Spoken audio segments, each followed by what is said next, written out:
va essayer de résumer par rapport à ce qu'on a entendu.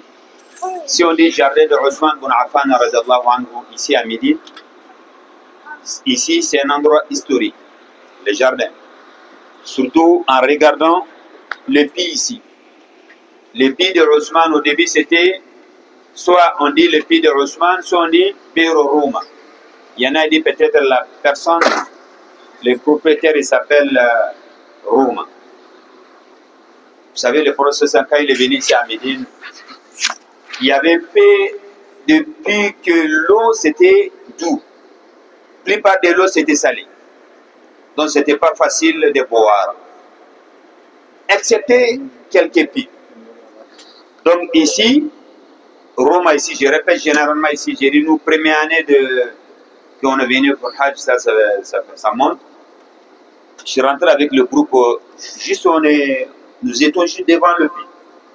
On voyait de l'eau là-dedans. Donc ici, le prophète sallallahu alayhi wa sallam, c'est lui qui l'a encouragé, ou c'est lui qui l'a demandé qui peut acheter le puits de Roma, il a le paradis. Car là, il n'y avait pas de l'eau. Les gens, ils étaient fatigués. Il achète de l'eau, où il y a de l'eau quand même, c'est salé. Donc, ce n'était pas facile de boire. C'est Othman radallahu anhu, il s'est porté volonté d'acheter. Et pour acheter, ben, le monsieur, lui, il vendait l'eau. Il a dit, moi je suis commerçant, toi tu es commerçant, Othman, donc là, casse pas quand même, vous avez compris.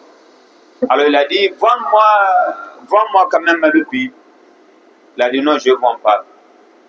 Donc Othman, on sait quand même il était quelqu'un, machallah, intelligent. Donc Othman, il lui a dit de lui acheter ou de lui vendre la moitié. Donc il a accepté, il a dit 12 000 dinars, dirham, 12 000. À l'époque, l'âge c'est des fortunes maintenant. Il lui a vendu la moitié.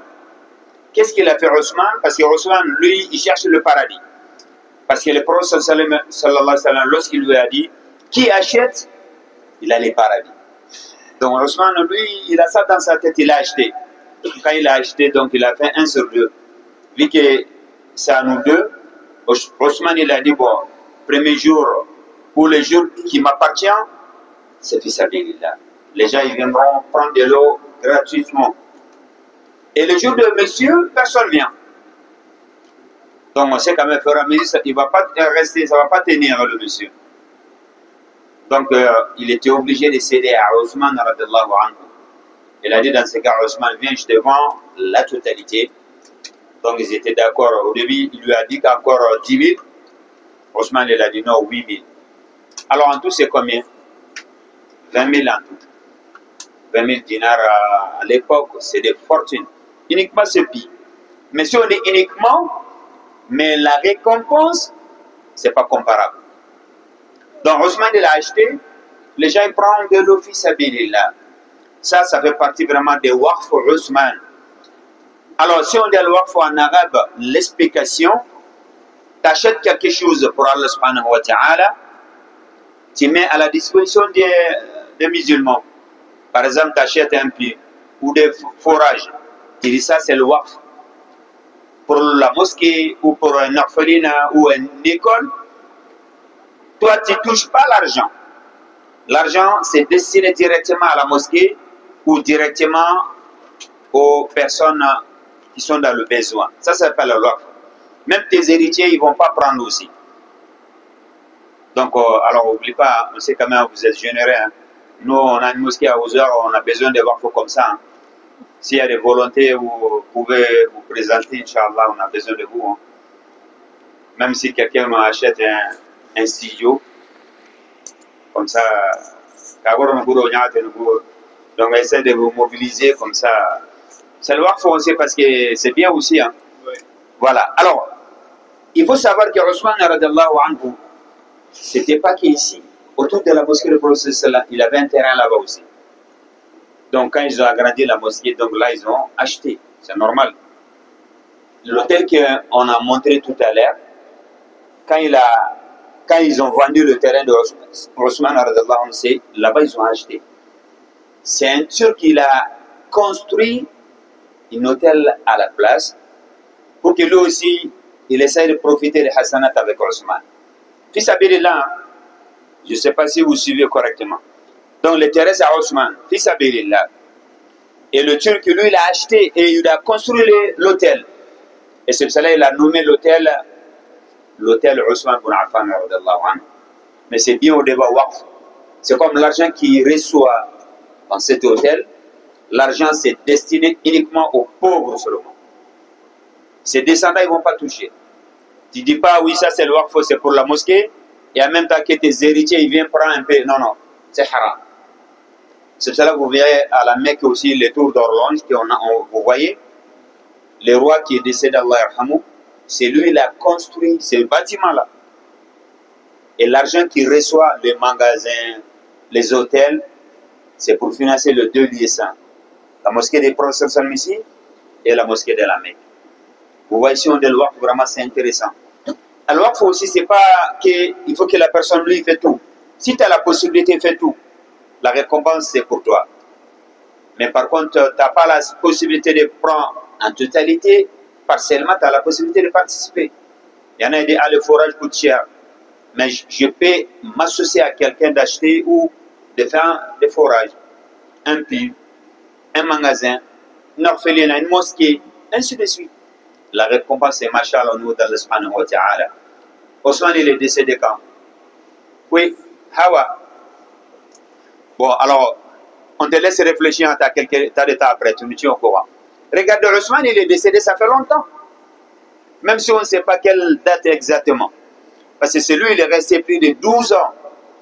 C'est lui, il est resté plus par rapport aux deux précédents. Abou Bakr Omar, lui, c'était plus. Vous savez, à la fin de son temps, même lui, les rebelles, ils ont empêché Ousmane de boire dans son propre puits ici. Or, celui l'a acheté avec son propre argent. Son histoire, c'est Masha'Allah. Mais il a patienté. C'est pour cela qu'il est mort martyr. Ça, on a expliqué quand nous étions à Uhud aussi. Donc, si on parle de l'histoire de Ousmane, même au jour d'aujourd'hui, lui, il a les hasanat. Demain, c'est lundi ou demain, c'est quel jour? Dimanche ou lundi? Lundi.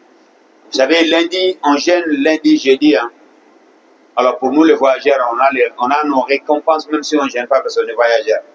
Admettons si quelqu'un a l'habitude de gêner lundi, jeudi ou 3 jours de chaque mois, mais quand il est en voyage, il n'a pas gêné. Il sera récompensé par Allah subhanahu wa ta'ala. Ça, il y a un hadith authentique de Prophète sallam.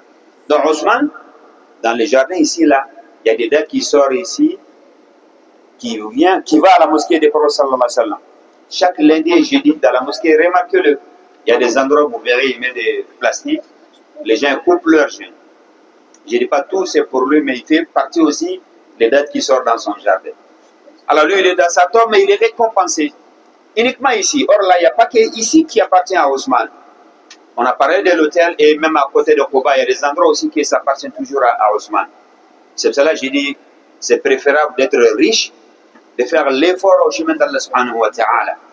Mais un pauvre, souvent, il souhaite faire, mais il n'a pas la possibilité. Tu peux aider des gens pour Allah subhanahu wa ta'ala, mais tu n'as pas la possibilité. Mais l'intention, quand même, tu seras récompensé par ton Seigneur. Mais si tu as l'argent, ça, c'est encore masha'Allah. Alors, je ne sais pas si c'est un peu clair par rapport à l'histoire des jardins de Ousmane. Donc, de regarder vraiment, ça nous pousse à être généreux. Je termine par ce hadith du Prophète sallallahu alayhi wa sallam. Lorsqu'il dit que si un fils d'Adam qui est dans cette dunya, toutes ses œuvres s'arrêtent, excepté 3 choses. C'est quoi les 3 choses qui vont continuer? Il a dit sadaqatun jariya, le monde qui coule. Le monde qui coule, ça fait partie. Parce qu'il ne s'arrête jamais. Il ne s'arrête jamais jusqu'au jour de la résurrection. Et le deuxième, il a dit quoi? Ou la science que la personne il a laissée derrière. Et jusqu'à le jour de la résurrection. Tant que les gens ils profitent de ces sciences, lui les récompenser. Et à la fin, où tu as laissé des enfants pieux derrière toi, ils font dua pour toi, tu es récompensé aussi. Au niveau d'Allah subhanahu wa ta'ala. Donc là, sur ce, on demande qu'Allah accepte et qu'il nous donne beaucoup d'argent aussi, qu'on arrive à financer sur le chemin d'Allah subhanahu wa ta'ala. Walhamdulillah rabbil alamin.